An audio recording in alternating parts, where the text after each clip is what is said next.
suis morte, tout s'est éteint. Puis je suis revenue. Tu vois toute ta vie qui se déroule comme des bandes de films. Là. T'es comme attiré vers cette lumière-là, qui est une lumière peu... À chaque seconde, je suis prête à mourir parce que je sais ce que je vais vivre. Lynn Pellerin a vécu une expérience de mort imminente. 1986, hôpital de Sherbrooke. Lynn est entre la vie et la mort. Elle souffre du syndrome Guillain-Barré. Ça, ce que ça fait, c'est que ton système immunitaire, tes anticorps, s'attaquent à tes nerfs et tes muscles. Ils les mangent. Puis t'es vivante, là. C'est comme si tu brûlais vivante, à petit feu. Pendant des semaines. Pendant des semaines que ça a duré. Mais cette journée-là, j'avais le pressentiment que ça finirait. Mais j'étais contente. Parce que je me dis, enfin, ça va être... La souffrance va finir. Dans les heures qui suivent, Lynn fait une embolie pulmonaire, puis un arrêt cardiaque. Puis là, quand tu te laisses aller, on dirait que quand tu dis oui à la mort, que tu acceptes ça, il y a quelque chose qui se déclenche. Là, tu vois toute ta vie qui se déroule. Ça commence au moment présent, puis ça se déroule jusqu'à ton enfance. Là, une année, ça s'est arrêté brusquement, puis j'ai vu ma fille qui avait 9 ans à ce moment-là. Puis là, oh mon Dieu, on va arrêter un peu.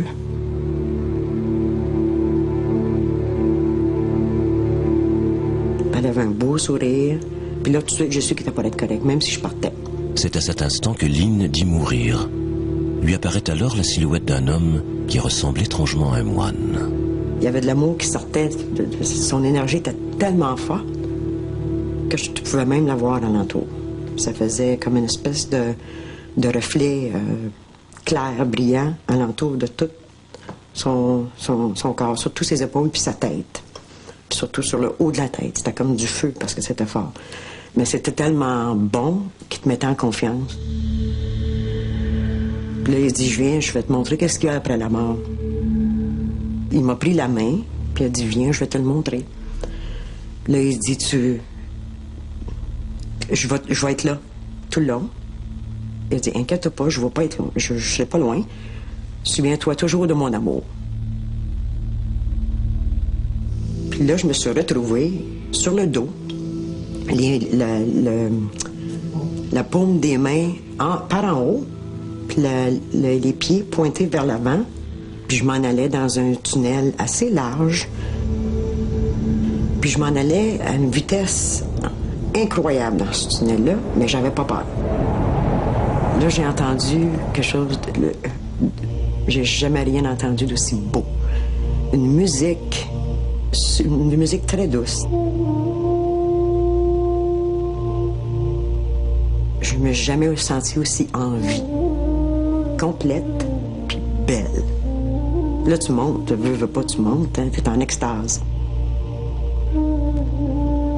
Puis là, tout d'un coup, c'est comme si j'avais eu un coup de fusil qui m'allait...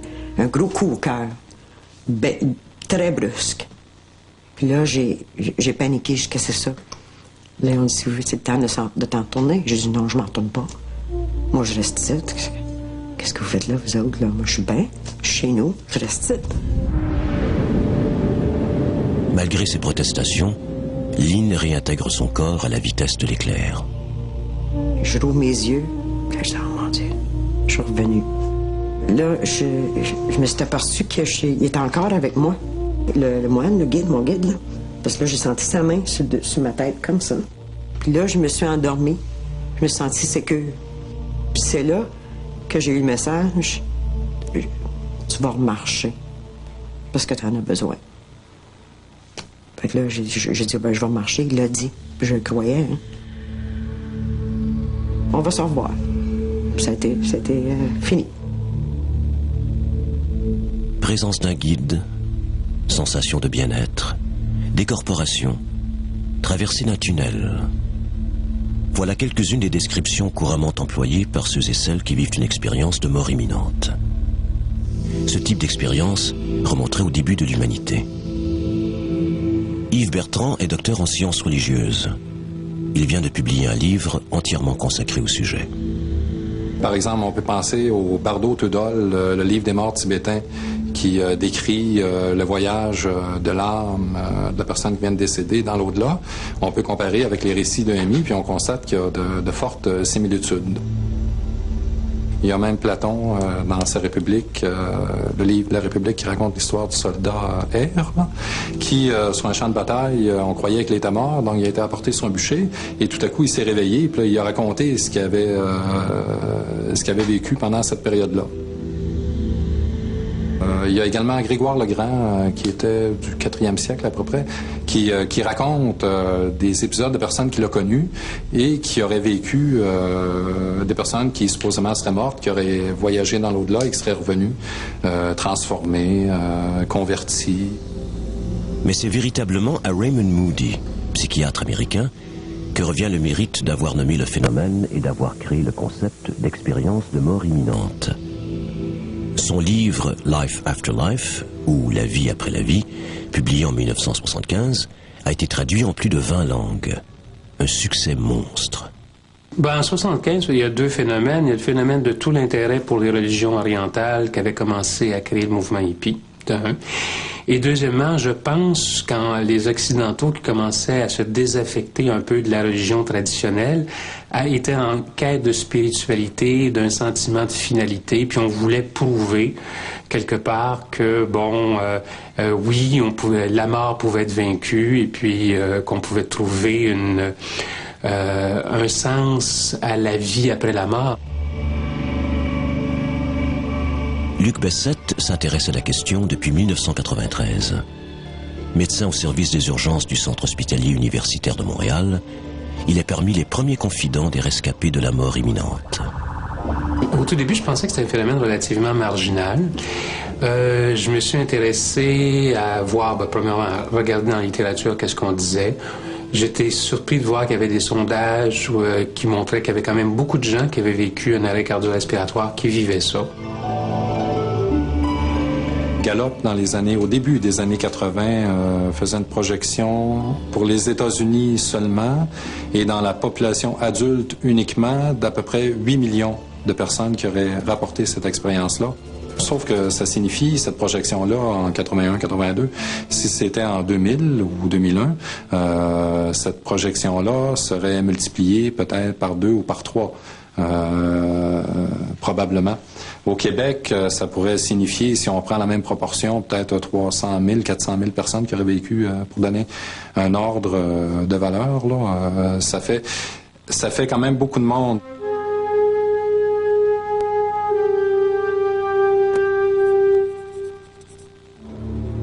Sylvain Gamache fait partie du nombre. Automne 1982. Sylvain et sa femme prennent un congé sabbatique. Ils traversent le Canada, visitent le sud des États-Unis, puis gagnent le Mexique. C'est dans un stationnement où ils ont laissé leur nouvelle camionnette que la vie de Sylvain bascule. J'ai surpris 2 voleurs en train de voler dans la camionnette. L'un des 2 qui avait un revolver, puis il m'a tiré. Sans poser de questions. J'ai juste eu le temps de voir le revolver, de dire « Ah non ». Là, j'ai tombé sur le trottoir, puis... Là, la balle, j'ai vu que ça saignait pas. Je me suis dit, mais je dois avoir une hémorragie interne. Puis, effectivement, j'avais une hémorragie interne. La balle avait passé au travers du foie et de la colonne vertébrale, ce qui me donne une paralysie immédiate. Sylvain est transporté à l'hôpital d'Acapulco, où il dit être mort. Il y a une sensation de bien-être qui s'est installée en moi. Puis là, c'est comme si je quittais mon corps. Là, je me suis ramassé comme à l'envers au plafond, à me voir avec les médecins alentour.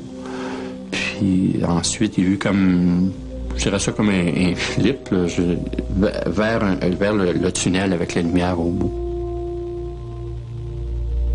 T'es comme attiré vers cette lumière-là, qui est une lumière pure, qui est vraiment, je dirais, de toute beauté, qui t'attire. On dirait que t'es aspiré dans ce tunnel-là.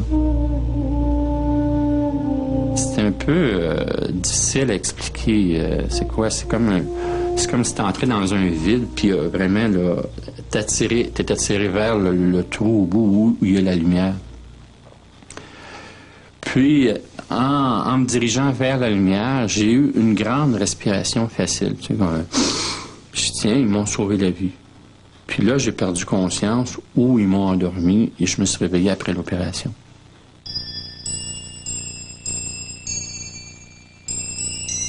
Qu'est-ce qui était clair, c'est que moi, dans le fond, mon corps est mort. Moi, j'ai continué à vivre. J'ai laissé mon corps. Mais j'ai été conscient quand j'ai arrêté de respirer. J'ai été conscient quand j'ai arrêté d'avoir de la douleur. Tout ça fait que... Est-ce que j'ai été mort? Oui, j'ai été mort d'après moi. Mais combien de temps? Là, je sais pas. Le temps, c'est relatif à la vie humaine. Après, le temps n'existe pas. Il y en a qui pensent que j'ai halluciné ou que j'étais inconscient et j'ai rêvé à ça. Ça peut pas être une hallucination. J'ai déjà pris des drogues, j'ai déjà halluciné, puis ça se compare pas, mais pas du tout. En mots, je dirais, ça pourrait ressembler à ceux qui ont déjà fait l'expérience de voyage astral. Ça pourrait ressembler à ça un peu.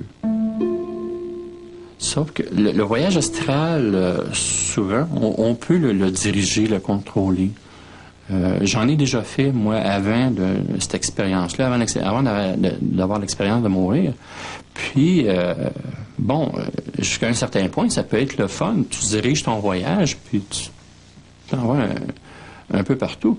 Là, par contre, j'ai pas l'impression que j'avais le contrôle de ce qui se passait.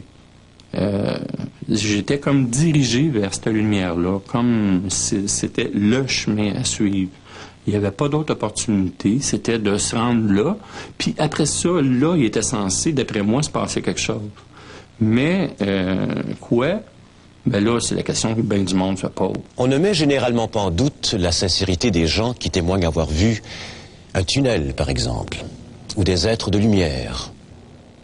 Par contre, on pourrait croire que ces images ne sont que le fruit de l'imagination nourrie de tout ce que la personne a pu lire et entendre sur le sujet. Mais que penser lorsque ce sont des enfants qui relatent cette expérience? Hôpital Sainte-Justine de Montréal, 1981. C'est ici que le générique confie à la psychologue Suzanne Ouénard ce qu'il avait vécu suite à un arrêt cardiaque. J'ai fait un arrêt cardiaque, genre comme ça. Là. Mm-hmm. Puis pendant ce temps-là, j'étais au ciel. Mm-hmm.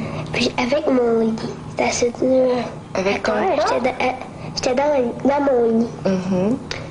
Là, j'ai vu mon grand-père qui me tenait la main, puis il m'a dit « Tu vas guérir. Mm-hmm. » Puis j'ai vu Dieu, là, il était devant moi, devant du lit. Il m'a pas parlé, mais je savais qu'il me disait que j'allais retourner sur Terre et que j'allais guérir. Quand t'es allé au ciel, comment c'était? C'est tout illuminé. Mais je voyais pas, tu sais, tu vas regarder une lumière, parce que c'est illuminé, tu vas savoir où est la lumière, mais moi, je ne peux pas le savoir. Puis, tu pouvais pas voir d'où venait la lumière? Non, ça, je peux pas le savoir. Mais il y en avait partout. Il y en avait partout. Puis toi, comment tu te sentais? Je me sentais bien. Je voulais plus revenir. Non. J'étais bien. Qu'est-ce qui faisait que tu te sentais si bien, là? Je sais pas.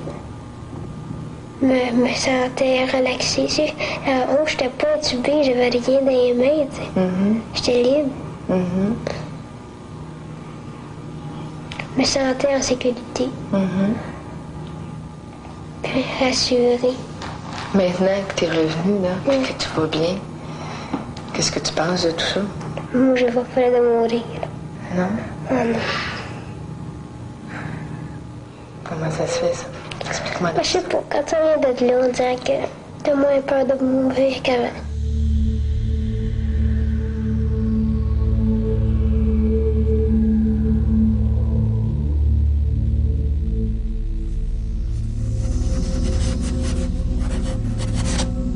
Rina Tremblay a vécu elle aussi une expérience de mort imminente alors qu'elle n'avait que 7 ans.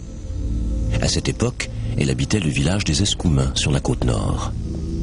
Nous sommes le 23 juin 1959. Rina se jette à l'eau pour se rafraîchir. Les choses tournent mal. Elle fait une violente pneumonie.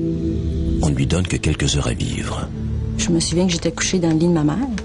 Et puis, tout d'un coup, j'étais plus capable de tousser. Il n'y avait plus rien à faire. Les autres essayaient de me donner de l'eau, mais là, j'en voulais plus. Moi, je voulais m'en aller, là.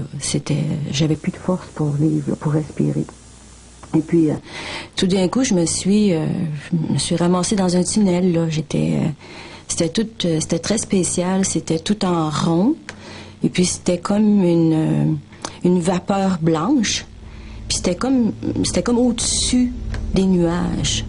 Alors là, c'était vraiment très spécial. Je me demandais où j'étais, mais j'étais tellement bien là, c'était pas croyable. Et puis là, je me suis sentie comme entourée de présence. Et puis il y avait des êtres, mais j'avais pas peur de ces êtres-là. Et ils étaient très très longs, et ils me parlaient par télépathie. Puis moi, je leur répondais. Puis eux, ils m'amenaient. C'était comme, il y avait comme 3 ou 4 êtres qui me guidaient dans ce tunnel-là. J'étais vivante comme une espèce de vapeur. Tout pouvait passer à travers de mon corps. Il n'y avait plus rien, là. Je chantais pas comme ni la soif, ni la faim, ni rien. Moi, je me posais même pas question où j'allais parce que je savais que j'allais vers quelque chose de très, très beau, très bon. Mais là, je sentais que j'allais vers une lumière, parce qu'il y avait une lumière tout au fond. Puis là, j'avançais. Et puis là, ma mère, elle me prenait la main, puis elle pleurait, puis elle disait « Je veux pas que tu meurs, je veux pas que tu meurs. » Mais moi, là, je voulais aller vers ce tunnel-là. C'était OK pour moi. Mais à un moment donné, je me suis dit « Non, elle pleurait tellement, là. » J'ai dit, aïe, je vais revenir parce que c'est ça qu'il faut que je fasse, il faut que je vive. Alors, j'ai vraiment décidé de laisser ces gens-là. Je leur ai dit que ce serait pour une autre fois, que je les reverrais. Rina passe 2 semaines dans le coma. C'est grâce à l'amour inconditionnel que lui porte son grand-père qu'elle finit par en sortir. Mais le retour à la maison n'est pas facile. Ça a été très, très difficile. Tout d'un coup, là, on aurait dit que j'avais comme 15 ou 20 ans après cette expérience-là. J'avais plus le même âge. Fait que ça a été quelque chose. Je suis devenue très, très sérieuse, mon Dieu, comment je dirais? En tout cas, tu sais, vraiment un état de conscience, là, plus vieux que moi. Puis après ça m'a toujours resté. Ça n'a pas été facile. De voir clair. Ouais, c'est ça. Je voyais clair, trop.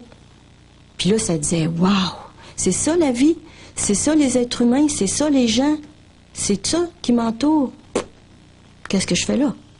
Ça fait que j'ai toujours recherché à y retourner, parce que pour moi, ça n'avait pas de sens. J'ai toujours recherché à retourner dans ce tunnel-là. Et ce que j'ai vécu là, c'était tellement bon que je me disais, quand je vais retourner là, c'est quand ça va se passer. Moi, j'étais toujours prête. Craignant qu'on la croie folle, la petite Rina garde le secret. Jusqu'à ce qu'elle rencontre, à 19 ans, un autre survivant de la mort imminente. Ça a été incroyable. Fait que j'ai retenu ça de l'âge de 7 ans, là, à 19 ans, là, j'avais tout gardé ça dans le fond de mon être. C'est comme une explosion quand j'ai pu le dire. Et puis là, lui, il me croyait, il me comprenait, ça fait que ça m'a aidé à cheminer. Et donc, on était dans les années 70, hein, c'était très olé, la drogue est arrivée, tout ça. Moi, ce que ça a fait, c'est que ça me convenait pas. J'ai essayé, hein, je cherchais les buzz, mais ça me convenait pas, ces buzz-là. Parce que moi, le buzz que j'avais vécu dans le tunnel, là, il y avait rien pour l'atteindre. Par contre, je me disais, qu'est-ce que je pourrais faire? Là, j'ai suivi tous les cours qui étaient possibles, qui étaient à ma portée. Concentration, méditation, réflexologie, yoga. J'ai vraiment, là, fait une quête personnelle. Ça fait que j'ai passé ma vie à rechercher, à chercher, à établir ça, l'amour.